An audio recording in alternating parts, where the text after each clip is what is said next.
It's that time of year, we get that spring cleaning bug. I'm definitely feeling it at my house. So this week on the show, we're helping you tackle your cleaning to-do list.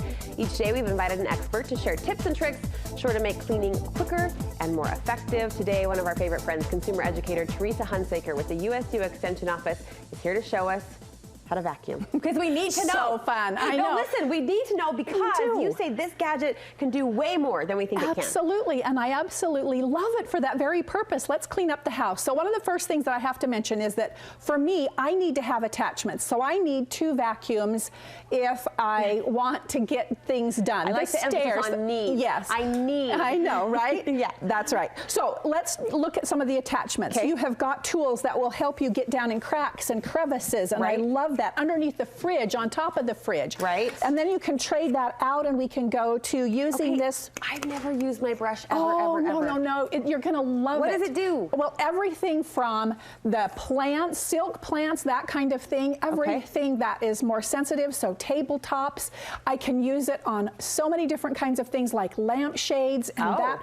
Getting along all of my baseboards and along blinds and shutters, this soft brush will make that so much easier to get that job done. So that's a friend I've needed in my life for a long time. And you know what? There are a lot of surfaces, and I wouldn't replace it for dusting, certainly. Okay. But all of the cobwebs and getting things, you know, just cleaned up, it just makes so much sense to make use of this mini vac, so to speak, and all of the attachments that go with it. I will be digging that brush out of my box. Absolutely. Now, I get a lot of questions as far as what else can my upright vacuum do besides the carpeting. Well, I definitely want to mention that you can use this on hardwood floors as well. I just want to make sure that my setting is on a low setting and that I'm going more slowly on surfaces that are more smooth.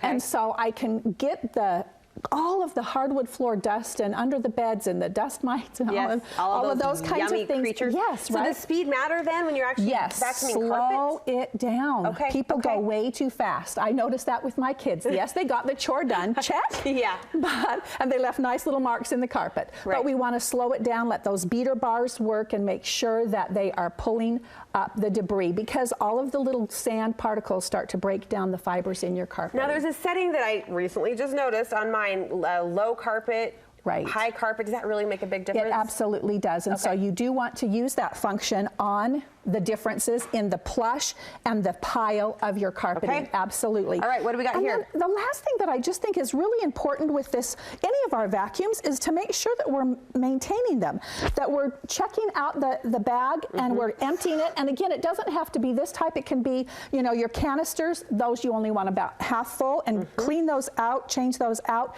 take care of the belts, make sure that the equipment that goes with it, the cord and everything, are all maintained. And I would you know, I don't know, this is just me, but I would guess that probably taking it to the shop, good vacuum shop, maybe once a year for an overhaul. For a little bit of maintenance. You will love your vacuum. I'm going to prepare to love it even more. I'm excited to go home and vacuum. When do you say that? Not every day. Thank you, Teresa. If we have more questions, how can we get in touch with you? Extension.usu.edu. All right, we'll post that information on our website too.